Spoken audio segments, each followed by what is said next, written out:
Bonjour à tous, je suis Jérémy Caleçron, je suis doctorant à l'Université Clermont-Auvergne et je vais vous parler de description de données géographiques, description textuelle. De quoi on parle en fait quand on parle de décrire textuellement une donnée géographique? La première chose à laquelle on va penser forcément c'est un GPS, hein, c'est l'outil qui va nous servir à nous guider, où on va avoir des descriptions type tourner à gauche, non merci, hop. Tourner à gauche, à la prochaine avenue, enfin voilà, là c'est des captures issues de deux logiciels un petit peu connus pour ça, où en fait souvent le texte il va être généré à la volée par les outils pour pouvoir prendre en compte justement les directions dans lesquelles on va tourner. Du côté de la recherche, on a aussi des outils qui fonctionnent un petit peu de cette manière, qui peuvent être dédiés à divers usages. Là par exemple, c'est un exemple de publication qui va servir à décrire en fait les alentours les alentours pour une personne non-voyante de commerce ou autre, dont le texte est encore une fois généré de manière procédurale au fur et à mesure, mais il existe en fait d'autres systèmes qui eux sont plutôt hérités des systèmes de data to text, donc de données vers texte, où en fait on va avoir vraiment un système en plusieurs couches avec du planning de documents, ensuite du lien en fait entre les différents paragraphes pour obtenir un texte qui est un petit peu plus intelligible et qui pourrait faire illusion comme étant écrit par un humain. Ici par exemple c'est un exemple de publication où on va chercher à décrire en fait la météo. En fait, on peut se demander si finalement le texte, on ne pourrait pas choisir de le représenter comme un style. Est-ce que ce ne serait pas un style comme un autre? Et pour ça, en fait, je vais vous dérouler un petit exemple de stylisation et de cartographie d'une couche de commerce, plus spécifiquement de boulangerie en fait. Donc on va prendre une couche de commerce issue au hasard d'OpenStreetMap qui vient en réalité avec un nombre assez gigantesque d'attributs. Une première étape, c'est du traitement pour sélectionner en fait les données qui nous intéressent. Alors ici, on va vouloir en extraire les boulangeries, peut-être qu'on va vouloir virer des champs qui ne nous intéressent pas pour obtenir une couche qui ressemble à ça et qui est déjà un petit peu plus facile à traiter ensuite pour lui appliquer un style. Une fois qu'on a notre couche de boulangerie, on va passer à une étape de stylisation où on va choisir des couleurs pour un attribut, on va choisir des proportions, on va pouvoir éventuellement faire de la mise en forme conditionnelle. C'est le genre de choses, en fait, le genre d'étape qu'on a dans un SIG classique type QGIS. Donc là, par exemple, je vais choisir de cartographier l'accessibilité des boulangeries. On voit qu'on a un attribut wheelchair qui prend comme valeur no, yes ou absence de valeur. Donc ça peut donner ça sur une carte. Jugez pas le style, hein, c'est vraiment un exemple. Donc on voit les boulangeries en rouge qui ne sont pas accessibles, en vert qu'ils sont, et en blanc pour lesquelles on n'a pas la donnée. Et puis en fait on arrive à une étape au-delà de la stylisation qui est finalement la composition. Alors avec une couche on est un petit peu limité, peut-être qu'on voudrait représenter plus de choses, comme par exemple les boulangeries par département, ou c'est un exemple parmi d'autres, où on va vouloir effectivement ajouter nos couches au sein d'un document, gérer les éléments qui sont affichés pour par exemple ajouter une légende, un titre, et obtenir une magnifique carte des boulangeries accessibles à Clermont-Ferrand. Encore une fois, vraiment, jugez pas le style, hein, c'est vraiment un exemple. Et maintenant, en fait, qu'on a un petit peu ce pipeline, en fait, moi, c'est pas du tout une carte que je veux, c'est du texte. Et peut-être qu'on peut reprendre ce pipeline et en modifier quelques éléments pour finalement non plus générer une carte et un style graphique, mais générer du texte. Donc du coup, finalement, on remplacerait cette étape de traitement par une étape de réalisation, où l'idée finalement c'est par entité, encore une fois ligne à ligne, finalement concevoir des phrases, peut-être concevoir des phrases de manière conditionnelle selon les attributs que vont contenir la donnée qu'on a pré-traitée en fait pour cet usage. Et on pourrait imaginer, au lieu cette fois-ci d'avoir des couleurs, d'avoir des phrases type la boulangerie Cellier est accessible en fauteuil roulant, la boulangerie Fournil Saint-Esprit n'est pas accessible en fauteuil roulant, ou voilà d'autres phrases pour gérer en fait les différents attributs qui nous intéressent. Et donc, bon, alors là, l'exemple, il n'est pas très intéressant si on voulait ensuite arriver à l'étape de composition, puisque finalement on n'a qu'une couche et on n'aurait qu'un texte qui est un petit peu basique, donc on va rajouter autre chose, on va rajouter les quartiers là-dedans. Donc encore une fois, il y a cette étape de pré-traitement, et ce qu'on va vouloir afficher par exemple, c'est par quartier un résumé en fait des boulangeries, du nombre total de boulangeries, de celles qui sont accessibles, celles qui ne le sont pas. Et finalement, on peut générer deux couches en fait, de ce traitement. Une couche qui va résumer généralement dans la ville et une couche par quartier. Et donc, si on voulait générer un texte pour chacune de ces couches, on obtiendrait quelque chose du type avec un résumé un petit peu général et un résumé pour chaque quartier. Et donc ça, ce serait intéressant, maintenant qu'on l'a, de l'intégrer à un document. Donc maintenant, on peut imaginer une étape d'assemblage où on va agréger les textes en document, gérer le style, si par exemple on veut du texte brut ou si on veut une liste par exemple, gérer l'ordre, on veut afficher d'abord une description générale puis la description des quartiers pour obtenir en fait un document du style qui est généré à partir finalement de la donnée qu'on a pré-traitée. Donc là on a suivi un pipeline qui est proche de celui du style et donc c'est celui qu'on a choisi d'implémenter en tant que plugin QGIS pour décrire la donnée qui comprend en fait deux traitements, concevoir une description, assembler des descriptions. Concevoir une description, il va permettre en fait de prendre une couche en entrée. On va avoir une fonction de description, alors en fait c'est du Python finalement qui va nous permettre d'accéder aux différents attributs avec quelques facilitateurs pour choisir d'afficher ou pas tel élément. On voit que la syntaxe elle est un petit peu particulière parce qu'on se repose en fait sur une bibliothèque qui s'appelle JSWLB qui va nous permettre de faire des liaisons un petit peu jolies entre les mots pour pas avoir des phrases robotiques, mais pouvoir indiquer des choses comme nous avons, 5 boulangeries sont accessibles, par exemple, 5 sont accessibles,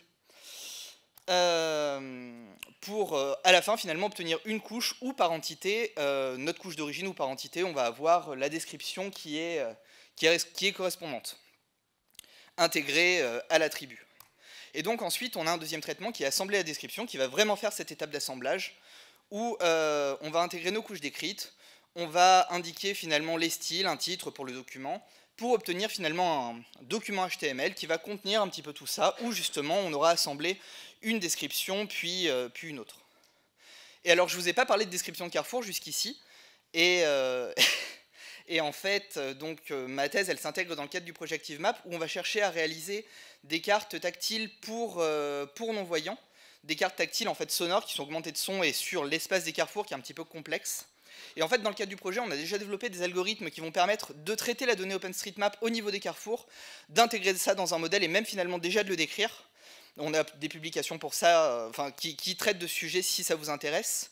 Et en fait, ça pose plusieurs problèmes aujourd'hui. D'une part, notre modèle, il est figé. Donc si on a envie de traiter des choses comme les trottoirs, les arrêts de bus qu'on n'a pas intégrés, les trottoirs qu'on a intégrés, mais les arrêts de bus qu'on n'a pas intégrés, ou les pistes cyclables, c'est un problème. Et le plan de description aussi est figé, et finalement les pratiques de description selon les professionnels, selon les personnes, selon leurs besoins ne sont pas les mêmes. Donc c'est important de pouvoir le modifier, raison pour laquelle en fait on a développé ce pipeline pour permettre en fait une personnalisation à partir de ces données-là. Donc finalement, si on déroule un petit peu le pipeline en reprenant les données sorties de nos algorithmes qui traitent un petit peu déjà le Carrefour, on a automatisé en fait son traitement, parce qu'à la base c'est un JSON un petit peu complexe pour obtenir des couches un petit peu adaptées en fait à la description. Ensuite on passe à cette étape de réalisation où on conçoit finalement notre plan par couche. Oui, alors effectivement, quelque chose dont je n'ai pas parlé tout à l'heure, on a cette étape de métadonnées qui va nous permettre de faire de la sélection aussi dans la partie assemblage. Je vais y revenir un tout petit peu après.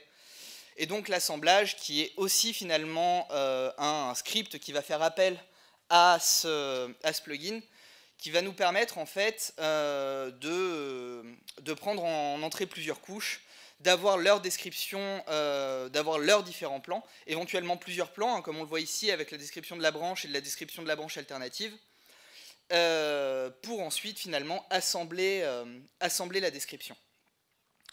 Donc c'est ici que je reviens finalement sur les métadonnées, où on avait cette étape de sélection qui nous permet, selon les métadonnées qu'on a rentrées, qui sont encore une fois libres et qui vont juste servir à faire la cuisine derrière entre guillemets pour sélectionner tel ou tel type de description. Si on veut avoir une description, par exemple, qui est très verbeuse ou une description qui est moins verbeuse, c'est quelque chose qui est permis par ce système. Et à la fin, finalement, on peut obtenir un document qui ressemble à ça, qui aujourd'hui est HTML, mais qui pourrait, pourquoi pas être du Markdown, pourquoi pas être un autre type de document qui pourrait s'intégrer à une carte tactile, qui est quand même l'objectif initial, effectivement. Donc en conclusion, c'est un travail qui est encore expérimental. Aujourd'hui, les fonctions du plugin, elles se cherchent encore un petit peu, notamment en termes de simplicité d'utilisation, puisqu'effectivement, pour le moment, on écrit du Python, et peut-être qu'on voudra proposer des facilitateurs pour générer du texte de manière un petit peu plus simple pour l'utilisateur. Effectivement, on voudrait peut-être, dans ce cadre-là, exposer plus de paramètres à l'utilisateur pour lui permettre de modifier un petit peu le texte, même si finalement, par rapport aux entrées des différentes extensions, on a la possibilité de sélectionner tel ou tel plan qui aurait été conçu en amont par des utilisateurs plus experts. Mais voilà, l'idée c'est vraiment de faciliter la génération de texte à l'utilisateur pour une utilisation précise. Voilà, je vous remercie de votre attention.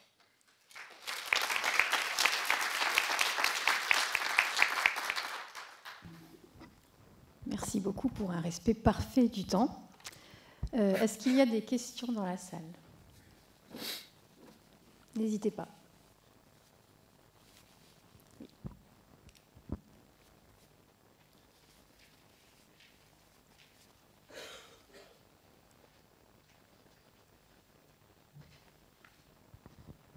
Bonjour. Une question un peu bête par rapport au plugin, en fait. À quel point c'est adaptable aux autres langages, en fait, concrètement? Comment ça, les autres langages? Par rapport à la forme, parce que les exemples, ils sont en français, mais par exemple, pour ce genre d'adaptation de l'anglais, pour une mise en place plus internationale, est-ce que c'est quelque chose qui fonctionne assez bien, ou est-ce que c'est... Alors en fait, pour ça, on est limité finalement par JS Willby, le réalisateur de texte qu'on utilise justement pour faire les liaisons dont je parlais, qui lui supporte le français et l'anglais. Pour le moment, c'est vrai qu'on s'est plutôt concentré sur l'anglais parce que l'objectif final dont finalement j'ai parlé qu'à la fin, c'est de générer du texte pour des personnes déficientes visuelles. Et on a surtout discuté dans ce cadre avec la communauté française. Donc on s'est plutôt concentré sur cette langue. Après, dans l'idée en fait du déroulé, il n'y a pas forcément de limite en termes de langue utilisée. Là, c'est vraiment les outils qu'on a utilisés qui nous limitent dans cet usage.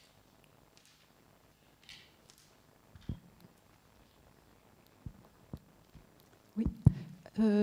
S'il y a le temps aussi, encore une question. Je me demandais aussi comment est prévue une possible interaction, puisque en fait, quand on est en face d'une carte, ce qui est bien, c'est de pouvoir interagir visuellement avec la carte, et du coup, le déficient visuel, comment est-ce qu'il peut zoomer, dézoomer dans le texte qu'on lui dit, quoi.